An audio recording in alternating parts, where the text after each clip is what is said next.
जैसलमेर में सोनार दुर्ग में लोग डर के साए में जी रहे हैं। विश्व धरोहर में शामिल करने के बाद पुरातत्व विभाग द्वारा इसके संरक्षण को लेकर कोई ध्यान नहीं दिया जा रहा है, लेकिन अब इस किले में रहने वाले लोगों को अपने घरों की मरम्मत के लिए भी काफी लंबी प्रक्रिया से गुजरना पड़ रहा है।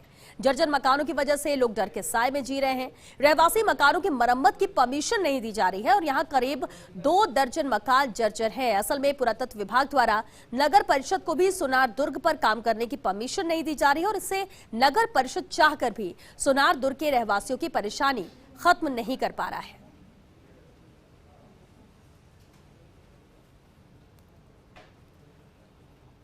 तो हम ये चाहते हैं कि हम कानून का उल्लंघन ना करते हुए कानून के तहत काम करें। इसलिए हमने उनसे गुजारिश की और यहाँ जो लोकल अभी हैं मुकेश जी हैं, वो 2-3 बार आए और जब घटना हुई उस दिन आए तो उन्होंने बोला आप काम स्टार्ट कीजिए, नोटिस हम संभाल लेंगे। तो नोटिस किस लिए, जब हमें अपना मकान बनाना है तो उसके लिए नोटिस क्या आवश्यकता है? हमारा न तो सीवरेज में पीछे कनेक्शन है और जिनके कनेक्शन है वो 7 मकान है, उसके पीछे सीवरेज बिछी हुई थी।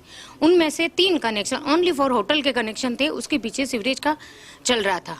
बीच में यहाँ से पानी नहीं जा रहा जैन मंदिर इधर से, तो किसी ने बंद करवा दी। 2015 में थी, न तो किसी को सूचना दी कि हमने ये सीवरेज बंद कर दिए, आप अपने आगे लीजिए। वो पानी पूरा का पूरा हमारे अंडरग्राउंड में आ गया। इस सोनार दुर्ग के अंदर कई ऐसे लोग हैं जो अपने पुराने जो मकान है उनको छोड़कर बाहर चले गए हैं या फिर किसी अन्य कॉलोनी में बस गए हैं।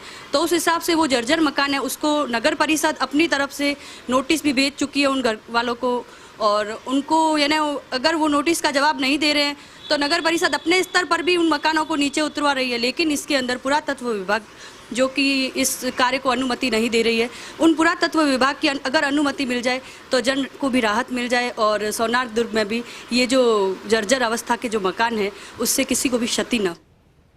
और चलिए जैसलमेर से सुरवीर सिंह तंवर हमारे साथ जुड़ चुके हैं। सुरवीर, आखिर क्या वजह की परमिशन नहीं दी जा रही है? क्योंकि 2 दर्जन मकान है, जर्जर है, अगर कोई हादसा हुआ, किसी की जान गई, तब फिर किसकी जिम्मेदारी होगी?